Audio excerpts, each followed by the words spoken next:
the ensuing conflict has resulted in a spike in the transnational drug trafficking challenges that we see globally, particularly from drugs emanating and originating in the Golden Triangle region of Burma.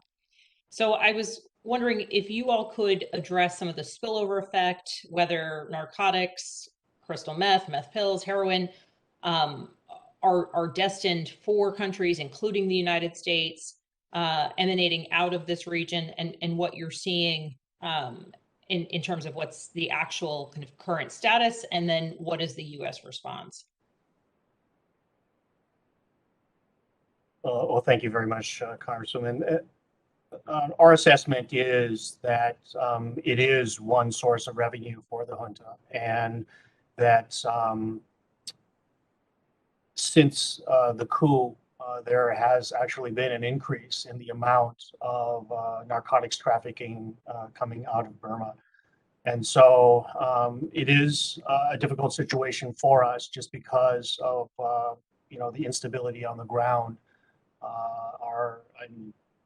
We don't have our DEA colleagues with us today, but I would say that this is something that we have noted through our information channels, and we are going to have to take steps, but it is an issue that is very difficult to resolve just because what's happening on the ground. And have we taken either kind of in a collaborative way, or have we discussed or raised this issue related to the increased flow of narcotics emanating from Burma? Has that been an issue that we've raised with some of our partners? I think that our main thrust when we talk to our partners has been the path toward or the return to the path toward democracy for Burma.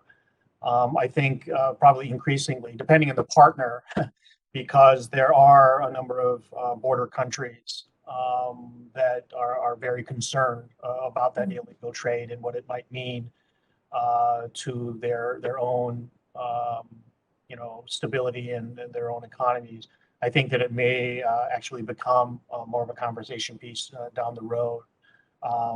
In the past, there has definitely been concern on the Chinese side of the border about the opium trade, and I don't think that they are interested in seeing an increase in the amount of drugs or narcotics going into the PRC.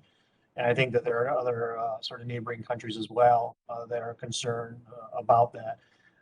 But again, the situation is unstable as it is, and the trajectory of Burma right now, and I didn't want to return to the terminology failed state, but if that's where we're headed, there are so many problems that we're dealing with, and narcotics would be absolutely one of those. Well, certainly in my life before Congress, when I was over at CIA, I spent some time working in what was then called the Counter Narcotics Center, and certainly have seen firsthand how an uncontrolled and unbridled or a profitable narcotics trafficking enterprise can really just cut efforts to democratize or strengthen democracies off at the knees.